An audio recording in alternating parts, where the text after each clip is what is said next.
Okay, here we are, Homestead, Florida. Big day. 3 congresswomen gained access to the facility, even though they were trying to deny them, and they're going to be coming out.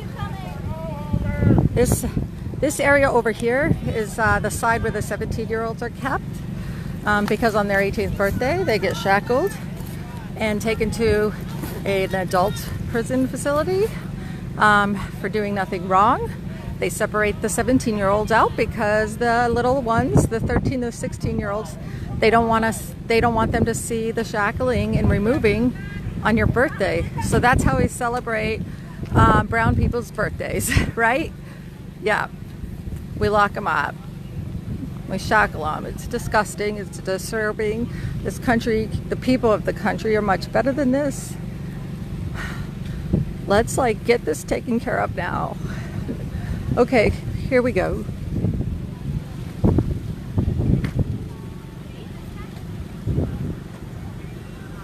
I hope that they tour the other side of the facility.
We have just been told by the Office of Refugee Resettlement, well, really indirectly, by the executive director who works with the contractor that is contracted by the Office of Refugee Resettlement, that we will be denied access to this facility, which is in violation of federal law.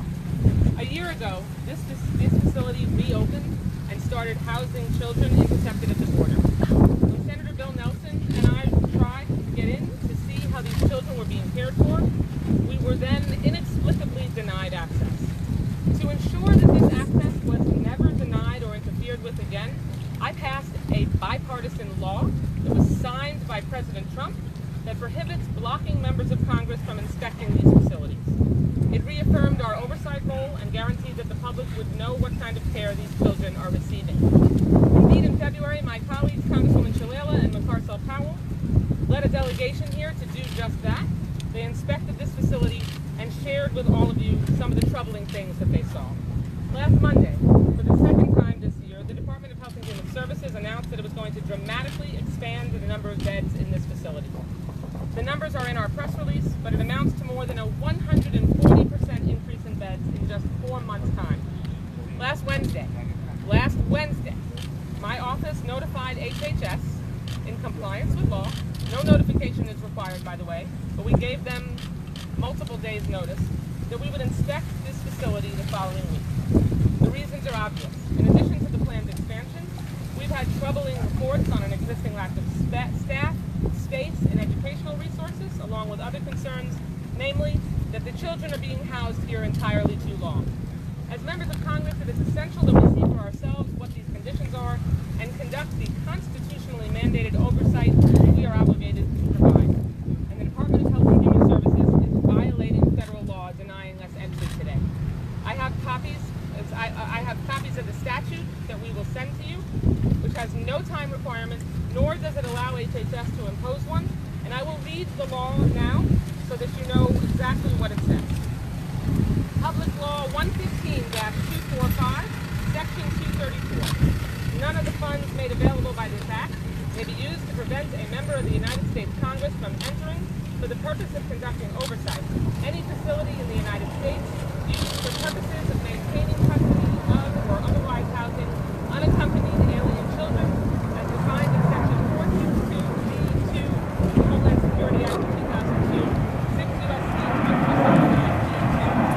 1279B2.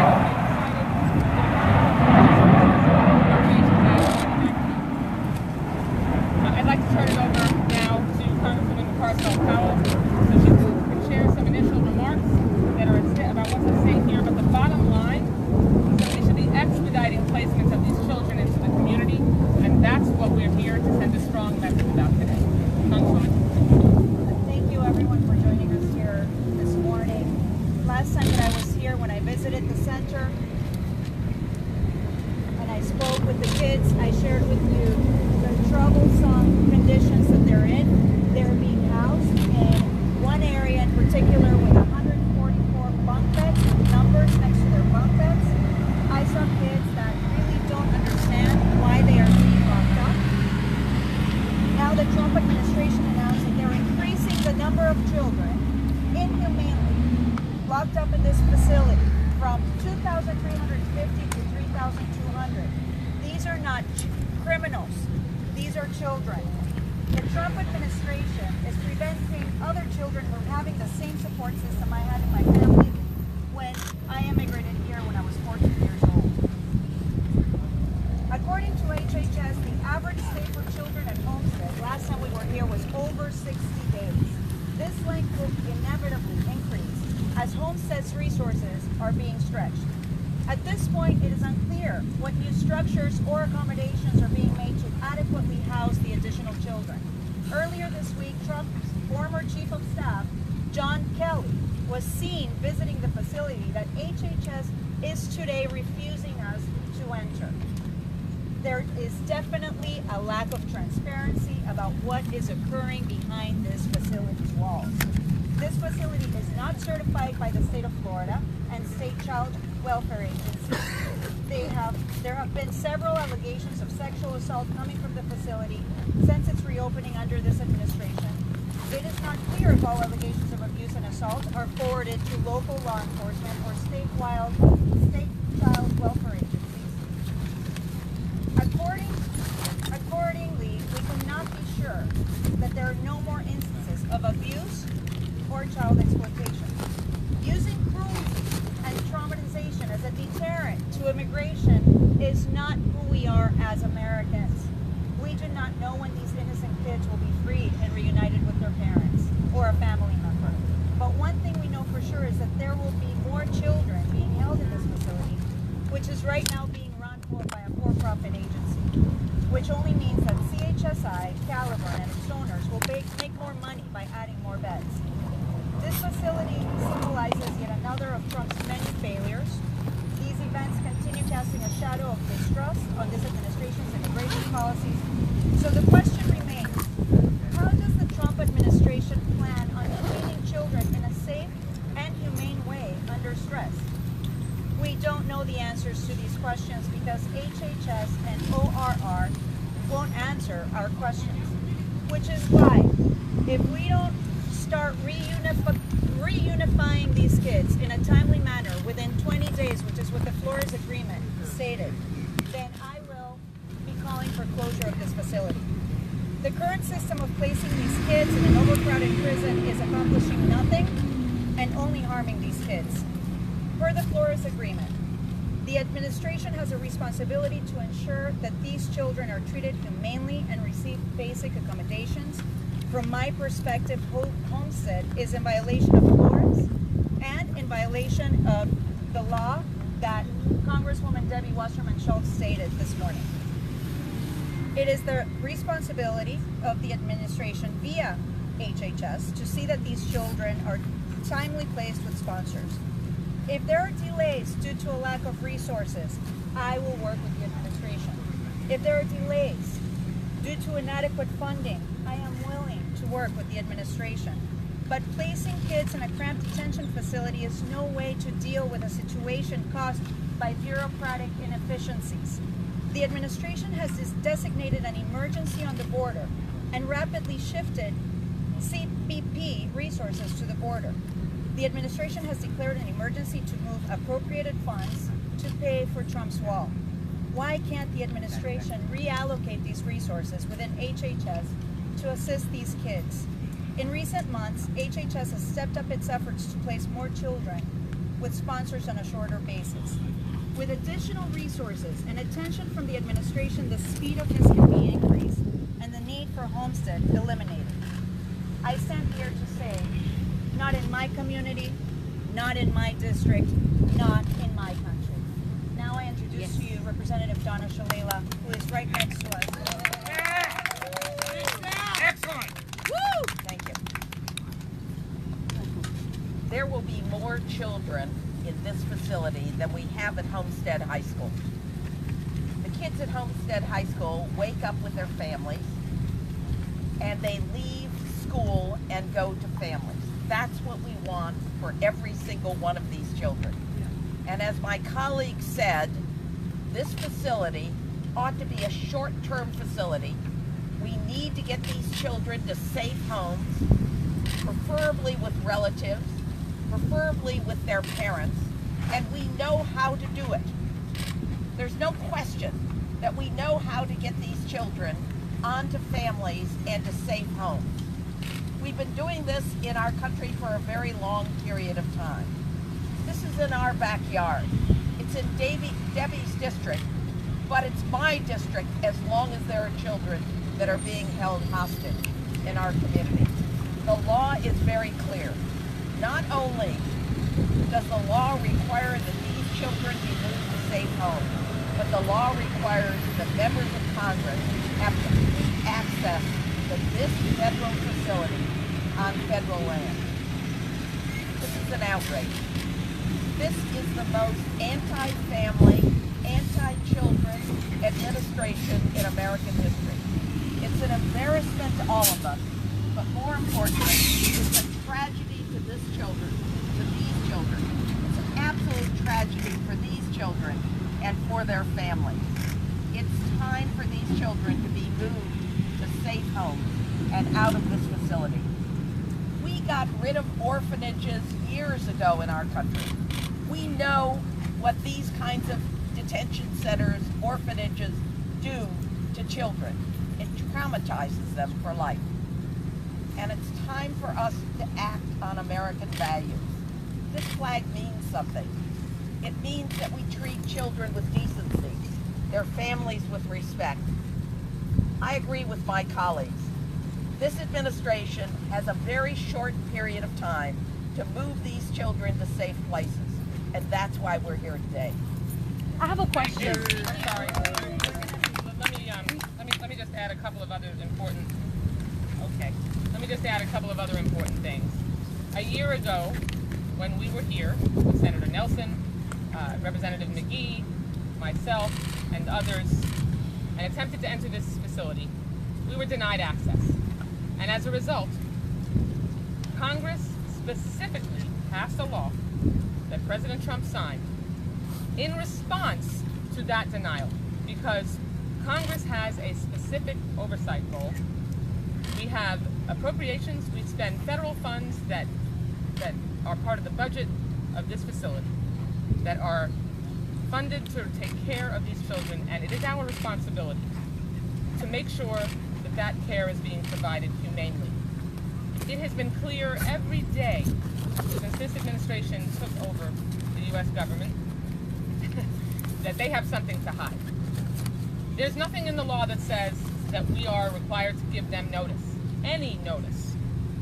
The reason that they require notice is not to make sure that they're prepared. It's to make sure that they can clean it up and make it look all nice and pretty, rather than let us truly see what is going on there for these kids on a day-to-day basis. And the other very serious problem that must be addressed, I introduced legislation last Congress, which I'll be reintroducing very shortly with, I'm sure, the overwhelming support of my Democratic colleagues and probably many Republicans, is that this administration is using immigration status information when sponsors come forward to begin deportation proceedings. And as a result, there has been a significant shrinkage of sponsors stepping forward. And so as a result, these kids are being housed up to 6 months instead of the 20 days that the Flores agreement requires. That is an outrage. This facility is warehousing children. They're not adequately providing education to these kids. They are now larger than Homestead High School, as Congresswoman Shalala mentioned. They don't even have the appropriate translators, particularly for indigenous children who are being housed here. They can't speak with one another as a result, and they can't speak with the staff because they don't have the translators here necessary to make sure that these kids can communicate. We need to make sure that we get these kids into the community, taken care of by sponsors going to Homestead High School instead of the abominations that is an excuse for school inside of the walls of these tents that have been erected to warehouse children who simply have been fleeing danger and came here to make sure that they could live. And that's why we're here today. And I will tell you that when we go back to Washington, after being denied by the Trump administration access to this facility in full violation of federal law, we will be taking legal action. And we are joined here this morning, which I'd like to congratulate our humanitarian organizations on the fight for this. There have been many organizations that have been here day and night, making sure that they are bringing awareness to the conditions that these children are living under. So it is my pleasure right now to introduce to you Jonathan Freed on behalf of Florida Immigrant Coalition. Jonathan? All right.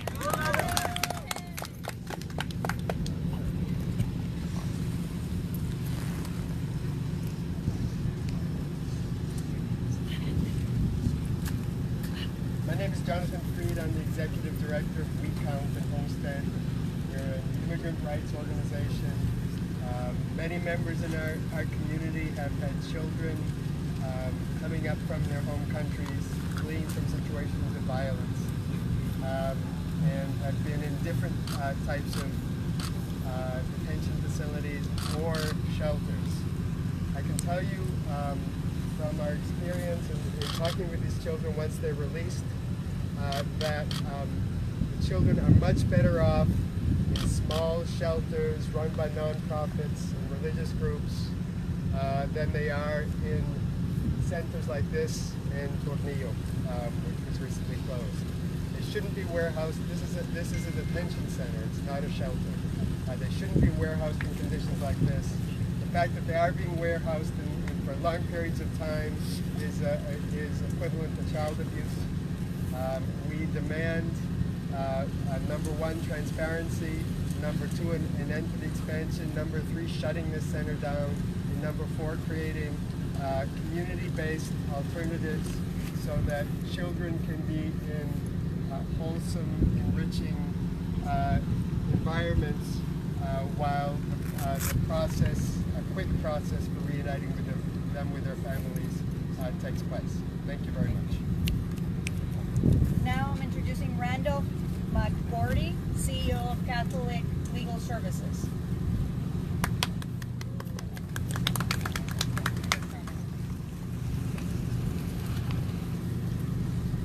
We're gathered today not about politics or protests. We're gathered here to help children, and we need to keep the focus on children. This is not a problem that needs to be solved. These are children who need to be helped.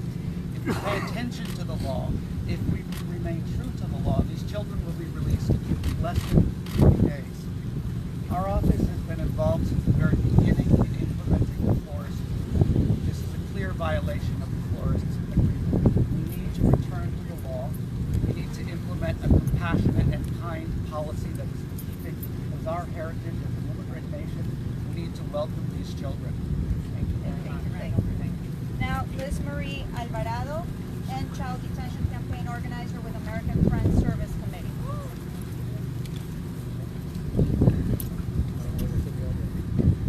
Good morning, everyone. First, I want to thank the Congresswomen, the three of them, for their leadership on this issue, because it's something that it's really important for us, for our communities, and it's great to see that our representatives are taking a strong stand. Once again, my name is Liz Marie. I'm an organizer with the American Friends Service Committee, and we have a coalition called the End Child Detention Coalition that is made up of several other organizations present here, and also is made up of the many people that have come all the way across the country to witness the situation that is happening here. And together we are a mighty movement, and together we won't stop until all the children are released. A detention center is no place for a child. These children have come here seeking safety. I myself came here at the age of 12 from Central America, but I came into a country that welcomed me. I came into a country that gave me the opportunity to exercise my rights and my freedoms. And it's heartbreaking to me to see fellow Central Americans, particularly children, being placed in prison camps as opposed to being in their homes or schools. They don't belong here. They belong with their families. And as AFSC and the Child Detention Coalition, we have several demands. Our first demand is for the immediate closure of this Homestead facility. Our second demand is to make sure that we have no more emergency influx facilities like Tornillo or like in Homestead. Also, we demand the children to meet with their sponsors and their families. And we want to end the collaboration between HHS and DHS that are interfering with the communication and with the process of unifying families. We are launching a petition for HIS and ORR, and we're calling for actions around the country on our National Week of Action to End Child Detention on June 9 and 16. And to make it clear, us as representatives of these organizations, we represent thousands of community members who have been impacted by immigration enforcement. And this is the last straw for us. We do not want to incarcerate our own children.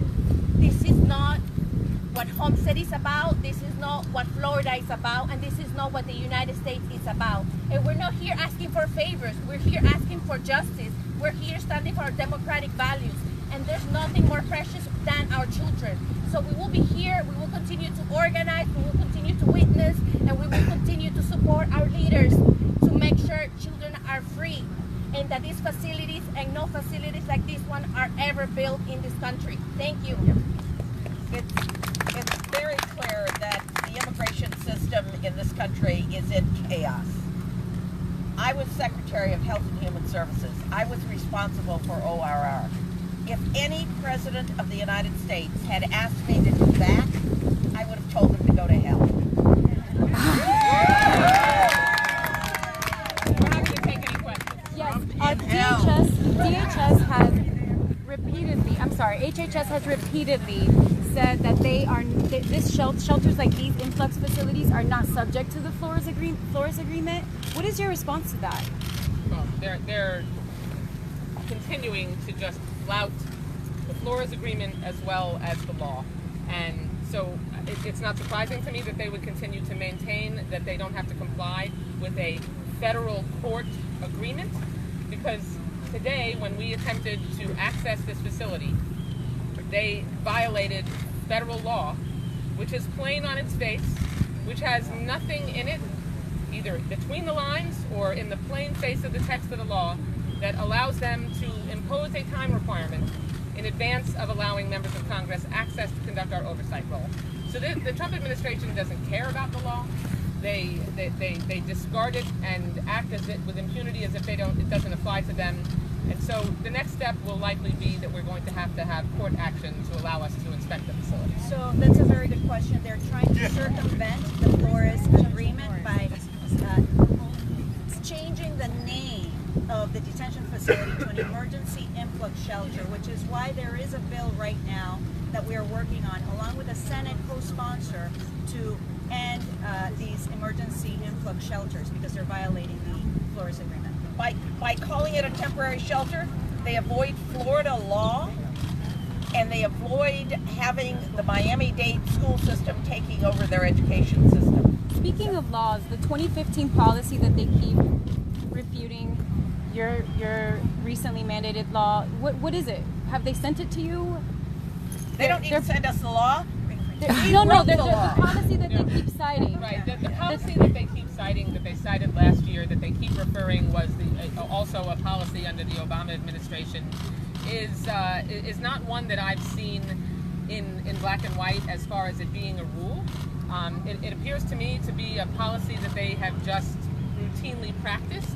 And I don't know whether that was I'm not sure whether that was a policy that was used. I remember being able to go to these facilities when we had an increase in unaccompanied minors. I inspected facilities and certainly don't recall having to give the Obama administration 2 weeks notice prior to my visit, and to other members of Congress. Many of these folks here have been advocating for many years. So You've never seen this policy? I've never seen this policy. They're making it up. They appear to be making it up as they go along, and now they just appear to be straight up violating federal law. I would like to remind all of you that we had recently a hearing on the Judiciary Committee on family separation, and we had HHS, DHS, ICE, ORR, and no one could give me an answer on how many kids are being detained right now in Homestead, the exact number of kids, where they're going, who has the information, what the policies are. They are not being transparent. It is why we wanted to come here and have some congressional oversight. The fact that they did not allow us in, but they allowed John Kelly, who sits on the board of one of the companies, is ludicrous. I want to make one statement about that. Off the kids. Yeah, one statement that I do want to make is right now they're profiting from detaining the kids. It is costing about $775 per child per day to keep them here.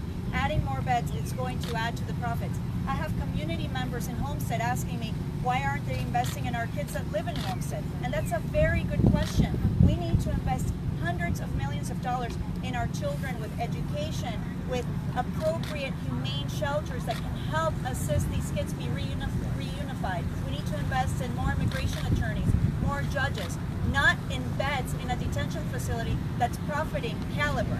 Last question, I promise. Let us get some other people, please. But I want to add one thing that I need to give you a window into why this is happening, because this is what the Trump administration policy and expression is. He said just a few days ago, referring to the people who are fleeing across our border, and they are just like the kids who fled across our border that are behind those fences right there that we've been denied access to.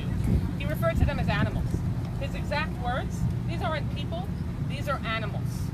That is disgusting dog whistle bigotry, and it shows you exactly what President Trump and his administration thinks about these children that are fleeing for their lives and that came to America to make sure that they could find safe harbor. That safe harbor is not what they're getting behind these walls.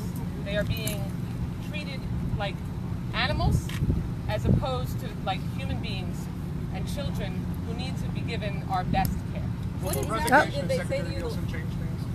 No, it creates, it makes it worse. It creates more chaos. They have so many vacancies, and soon, including vacancies in the Border Patrol. The money we've given them, they haven't spent. So they're incompetent and they're hurting children. That's why we're here, and that's why Congress needs to provide some oversight. What exactly did they say to you when you tried to enter, and what, you guys have all been here before, what did you witness in the facility the last time?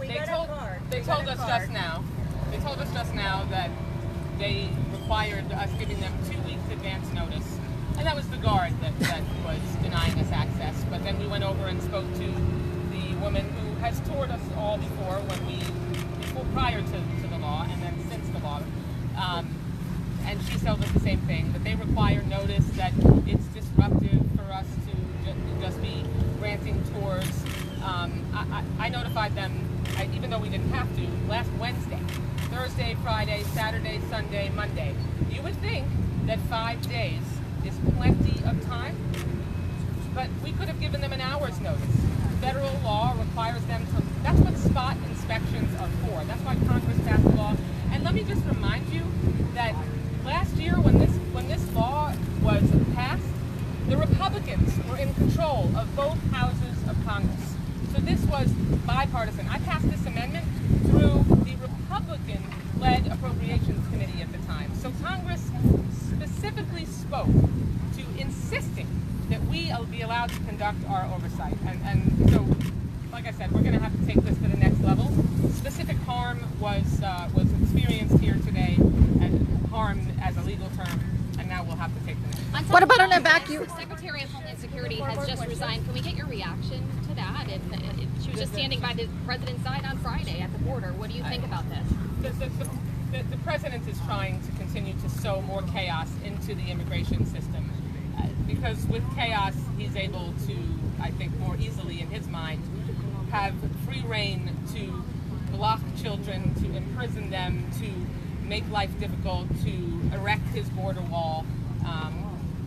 Chaos really is how this Vice President appears to feel the most comfortable when it comes to the policies that he's trying to do. Congresswoman, about I find it extremely troubling that the woman that was overseeing the cruel policy of family separation, that was not able to give us answers as to where the families of these children are right now, is resigning because this administration thinks that she's too friendly to the immigrant population. So it is extremely worrisome for us, and we would like to know what their plan of action is and who is going to be appointed now, the Secretary of Homeland Security. Congresswoman, I'm one of the people that comes here daily as a witness to try to... Do you mind, if there's any other members of the media, I'm happy to answer your question. The sexual allegations you mentioned, where are they coming from? Are they coming from relatives or parents? Sorry? The sexual allegations, the sexual misconduct allegations inside here, I believe Ms. Paul mentioned. Yeah. Where's that coming from? Where are we hearing about that? From various people that work in the facility. And the other question is, you said you were going to take legal action. Elaborate at all on what they were going to have to... When we were informed by ORR, the Office of Refugee Resettlement, that we were not going to be allowed access, I first requested a phone call with Secretary Azer, which I have yet to have scheduled. We took it all the way up the chain, went through the process, and spoke with the House General Counsel and let them know House General Counsel has spoken with HHS and made it very clear that if we were denied access today, that they would be in violation of the law.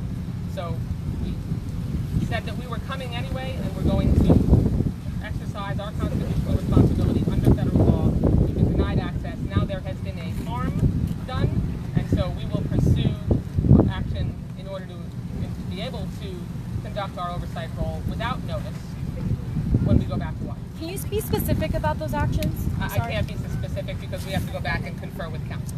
Congresista Mucarcel Powell, en español, por favor, para Hispan TV. Hay algunos activistas que han estado acá durante más de 57 días. Muchos de ellos se refieren a este centro como un campo de concentración por las condiciones y los rumores de las condiciones que existen adentro. Obviamente los medios no pueden divulgar rumores solamente, sino deben tener hechos confirmados. ¿Qué hechos confirmados usted podría mencionar en español de aquellas supuestas violaciones a derechos humanos que usted ha presenciado antes? Mire, cuando tienen a 144 niños durmiendo en un área con números en sus camas sin la supervisión adecuada, esas no son condiciones para tener a chicos más de 20 días. Están violando muchos derechos humanos en el sentido de que los chicos que son menores de 18 años no deberían de estar en una condición de un centro de detención como Homestead. Así que hay muchos grupos que están en contra de esto porque van a causar abuso mental, trauma mental para estos chicos. No hay ninguna razón por las cuales deberían de ser detenidos en un sitio donde hay tanta supervisión, en el hecho de que no tienen la libertad de poder hablar con sus familiares. Tienen solamente 2 oportunidades de poder hacer esas llamadas, solamente dos veces a la semana, por 5 minutos. No tienen representación, no tienen traductores, como dijo la representante Debbie Wasserman Schultz. Hay muchas cosas que están violando, manteniendo a estos chicos aquí. Y ahorita mismo hay una ley en este país que dice que no se pueden detener a los chicos por más de 20 días menores de 18 años. Y una de las cosas que me preocupan más que nada es que cuando cumplen 18 años se los lleva a un centro de detención de adultos. Y estos chicos no son criminales. Quiero hacerles acuerdos a todos. Estos son chicos que están viniendo a este país desesperados, escapando violencia, escapando abuso, y nosotros lo que estamos haciendo es pagándole, esta administración está dándole un contrato a una corporación que se está enriqueciendo por aumentar camas en un centro de detención que está deteniendo a niños bajo de la edad de 18 años. Y eso para mí es una violación de derechos humanos. ¿Qué le dijeron ustedes a pesar de los permisos que solicitaron? ¿Qué les dijeron para ingresar? ¿Qué les dijeron? No nos permitieron entrar, y hay una ley que la representante Debbie Wasserman Schultz pasó en el Congreso pasado con apoyo bipartidista, porque el Congreso tiene todo el derecho de poder ir a vigilar e investigar lo que está sucediendo, porque nosotros somos, el Congreso es el que da los fondos para cualquier tipo de detención o de centro federal. El hecho de que no nos están dejando entrar es una violación de una ley federal en este momento, y la representante Debbie Wasserman Schultz va a regresar a Washington, D.C. sí y con apoyo de muchos miembros va a tomar los próximos pasos para tomar el paso adecuado legal para poder mantener a este centro con oversight. Evacuation. As we wrap up here, and we'll be happy to talk to you. Thank you. As we wrap up here, let us just make several things clear. One, we are going to get access to this facility upon our terms, not ORR's terms. That's right. One way or the other. So we're going back to Washington to make sure that we can take those next steps. Two, we are going to continue to press for humane immigration policy that ensures that potential sponsors for these children are enabled to feel free to come forward and not feel intimidated that they are going to be turned in to immigration authorities and deportation proceedings started against them. That is what we will continue to press for by changing the law and by holding the administration feet to the fire and by using the Flores decision to continue to press to make sure that these kids are not warehoused and that the administration is inclined to use a loophole of their creation to allow immigration policy to run amok. And lastly, we're going to continue to back up these incredible activists who are out here every day shining a spotlight all across the country in facilities like this one and in other horrendous facilities that are warehousing not just children, but immigrants who are simply coming here to make a better way of life for themselves and their families. Thank you all so much. Shut it down! Shut it down! Shut it down! Shut it down! Shut it down! Shut it down! Shut it down! Shut it down! Shut it down! Shut it down! Shut it down! Shut it down! Shut it down! Congresswoman, can I ask you a question really quick? We're here every day, all day, and what we're really worried about is the safety of these children, with specifically an evacuation plan and a fire safety plan, because they can't even deal with the regular traffic of their employees during the day. Can you do something to ensure that there's a tested evacuation plan? We know that there is not, but if we could get that, if you could look into that and the fire safety plan, we talked to ORR about it, and they can't even. They're completely incompetent. So many questions and we're not getting. I'm so sorry. But Thank you.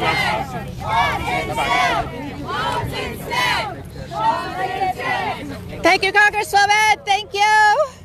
Thank you so much. Oh, thank you. We want an evacuation plan.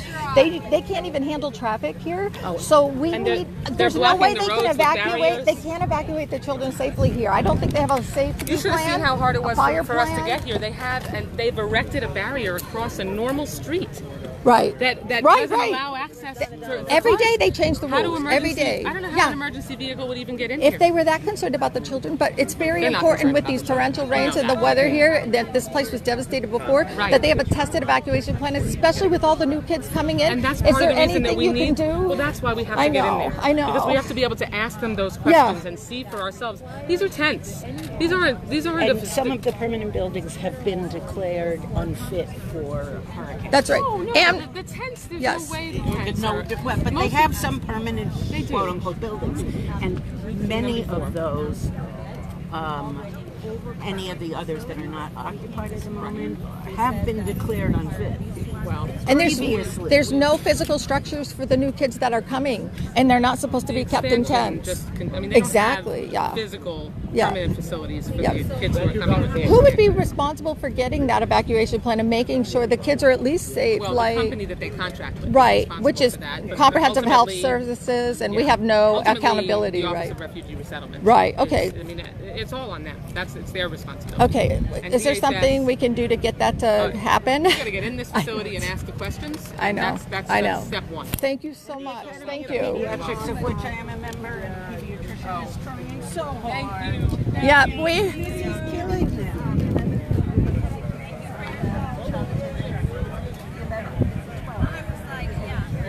I'm on the Homeland Security Appropriations Subcommittee, and we have a hearing with, I believe, ICE this week.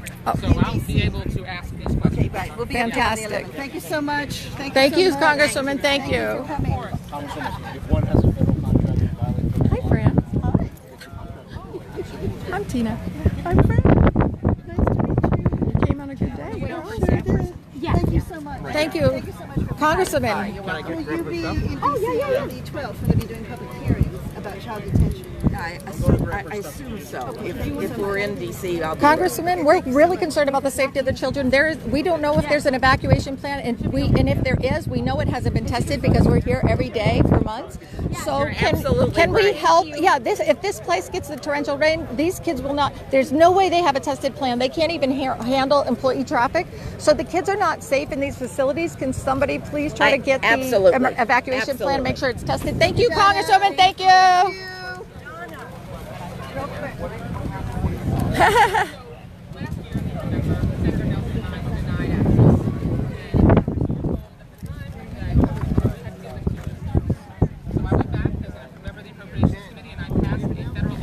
By President Trump that requires ORR, the Office of Resolution and Settlement, to allow any member of Congress into any detention facility, which this facility meets that standard, that letter of the law, upon request.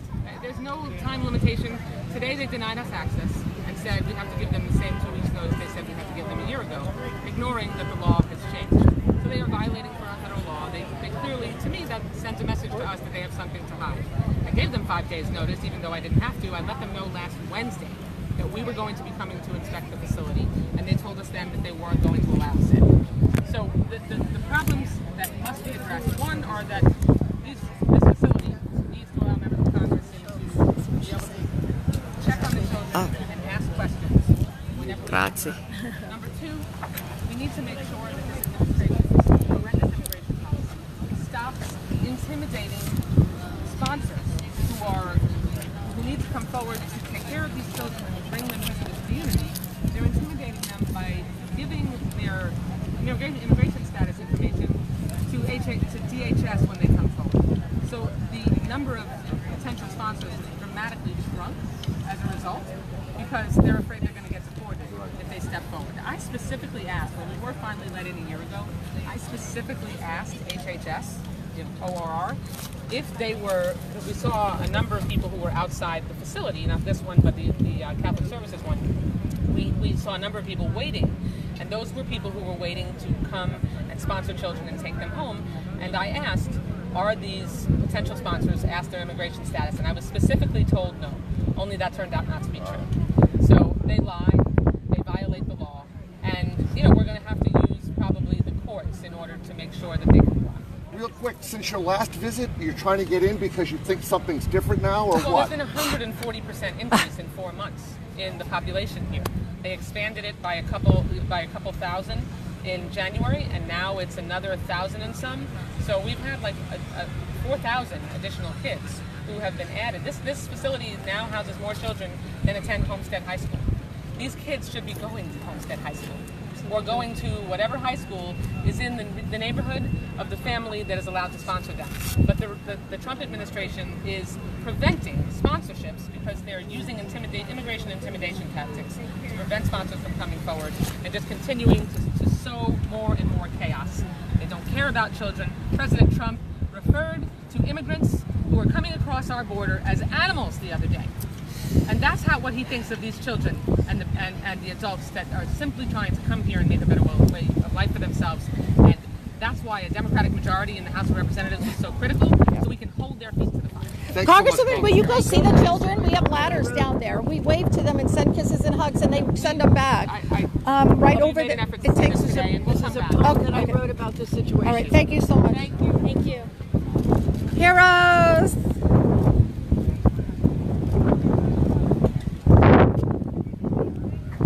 Okay, folks, well, you heard it all. I'm sure this was a lumpy, bumpy video for you guys. I apologize for that. Everything is pretty emotional here, so we don't get a lot of attention from the legislators. I know they're working on things, and that's great. But once we kind of get a little overexcited, and I asked them to go down to where the ladders are and where we interact with the children, and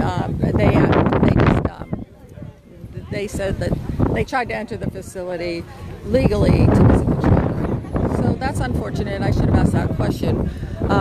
earlier on. I should have. But anyways, we do our best when we're on the spot, and I hope that you guys got something from that. So now I'm going down to where the children are and see if they're outside playing. If they are, I can at least let you see from a long distance. But hold on right now, because actually I want to talk to Alessandra and some of the other people that are so pivotal to this movement. We don't know. Good job. Alessandra, how do you feel that went? I think it went really well. Yeah? There were a few things that I'm a little bit upset and amused. Okay. But in general, they did put out a lot of good information. Yeah. You know, and they're going back. They're spreading the word. This is what we've been doing for 5 weeks, is getting this news out. We have been telling them that this place is expanding. Nobody was listening to us until the HSS report came out, and now we're like, hello. And still and several ways later, yeah. Finally, I feel like we're being heard. Yeah. So we will keep following up with them constantly. I wanted to talk to her about, why is John Kelly here? I want to tell her about the ultrasound machines. I want to tell them about the denial to family members looking for kids here. You know what we're going to do? We're going to call their office and demand a meeting with the staff. She said that she would work with the activists. That's exactly right. Yep, we have it. We need to hold her accountable. Yes. You said you would work with us. We have a lot to say. So let's put in the formal request and make the phone calls and get a meeting before they go up to DC. I don't know when they're going. I also want to know from them is when this Flores report comes out, will we see it? Right. We want to see the Flores report. Yep. So let's get these questions in and let's broadcast them and see if we can get a meeting with the staff. And then if we have to go to DC to dog them there, then that's what we will do. That's what we'll do. We know how to do that. Hello.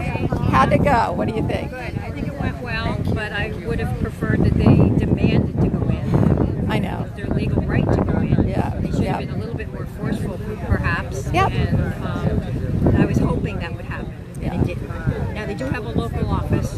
Debbie Marcoso-Powell has a local office in here. Homestead? Yeah. Okay. It's actually, I think it's in Florida City, but, but it is local. Yeah. And perhaps so we can meet with her there. Can you make some phone calls and write an email, request a meeting with the... I already, I wrote to her last week requesting that she come here, so sure, I have her email address. Perfect. And, I will get right on that. Let's all do that. Let's all make the calls. And I don't know when they're going to DC. I don't know when they're going so back if when they do go to DC, is that something you would be willing to do? Sure. All right. I love it. We'll take you down there and show you everything. That's where we're from, so. Oh, perfect. You guys, these people here are just the best people. They're all the best people. So thank you for everything you've done for the activists to be able to stay here. Thank you. So you're going to do it when you're trying to speak Spanish. Okay. No, intentemos.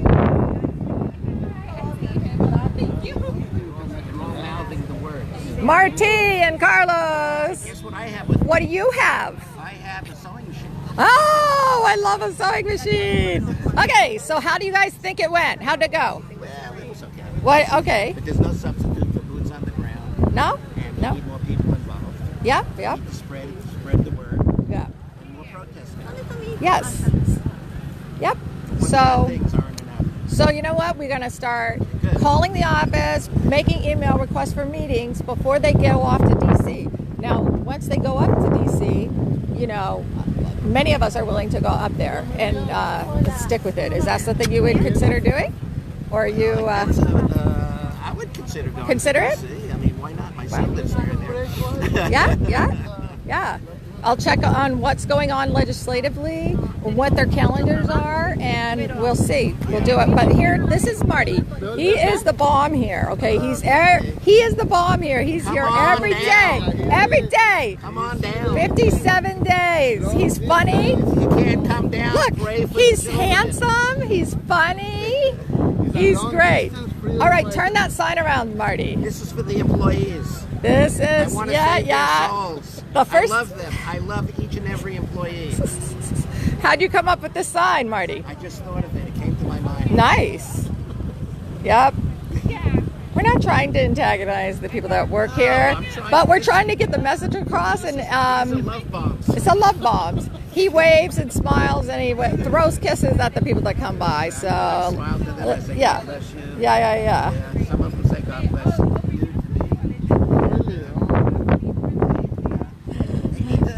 They need to feed their kids. Yep. I can't substitute my judgment for theirs. Nope. Yeah, it's not easy. Nope. Especially in this area, yeah. But they have to beware of their soul. Carlos, tell us about yourself and how fabulous you are. This is Carlos. I'm like one of the tiniest part of this like fabulous, commitment. I was telling Mari that he's one of those long distance freedom fighters. Like everybody here,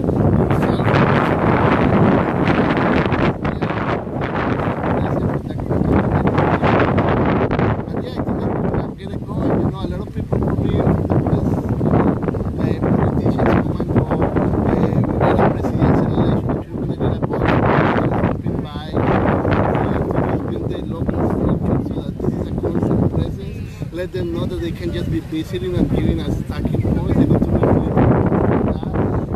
There were some things that I was saying the legislature talking about, like all of this issue with like the loopholes that they have and what they can challenge that legally, because that's what it is. It's illegal barbarity. And so yeah, so it's glad that this happened today. More needs to be happening, and there should be this. And like what we don't need 56. This is hard work, and so yeah, so super proud of the community that we all belong to, and that's what we're going to make it. Yeah, more boots on the ground. We need to build the bench because at this point we're running on a very thin staff, so we barely only have time to really hold the signs out and try to document what's happening throughout the day. If we had more people, we could be further up the street, we could be at other locations, we could be doing other actions. But right now we have the same few people doing everything, and that's a long, hard day, and it doesn't give us time to kind of develop a movement going forward in a strategy. So that's why we need help. So we do have a GoFundMe. I'll put it in the comments. If you want to come and witness this for yourself, it will change you. Please come. We will do everything we can to help find you lodging. And we can talk about a GoFundMe account. You can. We've got several people in the UU Church that are willing to open their doors. We're going to get some other places with the Quakers that activists that want to come and witness can stay, so that they have some lodging that isn't too expensive. And so anything we can do at all to help you come here, if that's what you want to do, then please contact me or Charlie Fomby or any of us, Joshua Rubin, and we will make it happen. So here we have the fabulous Charlie and Carrie from the Women's March Miami. Here's Fran. Hi everyone. Fran's first day. Hooray! Yes. Yeah. How do you feel that went, Fran? How do I feel? Well, I climbed the ladder and saw the kids, and that was the hardest part. To see the children back there, especially since we've been thinking about Mother's Day. Yep. And I'm determined to manage. Sometime between now and the 16th. Oh, Fran! Famous Fran! Hey, Charlie. Hi. How do you feel it went, Charlie? I would love to see some of these people again. Yes, more. So we're going to start hitting the phones, right, and hitting the email, requesting a formal meeting while they're here. And if we have to go to DC to meet with them, will you go? You go? Okay, so let's get those calls made, meetings made with, even if we only have to meet with the legislative staffer, and let's keep following up doggedly every day, and keep spreading the word, sharing the posts, and doing what you're doing. And like I said, if you want to come here, we will help you however we can. Just let us know. It changes people. It brings new people in. We need more people. We are desperate for more people. It's hard for us to maintain much of a presence here, but we're working on it. So people are coming from all over the country, which is incredible, and we want more. So we will try to get this GoFundMe like steaming forward, and then see what we can do with that money to help support witnesses here at Homestead if people want to come, because we want everybody that wants to come able to do it, and that's it. So I am going to go down and see the children, but I'm going to end this live video and start another one. You will not see the children's faces.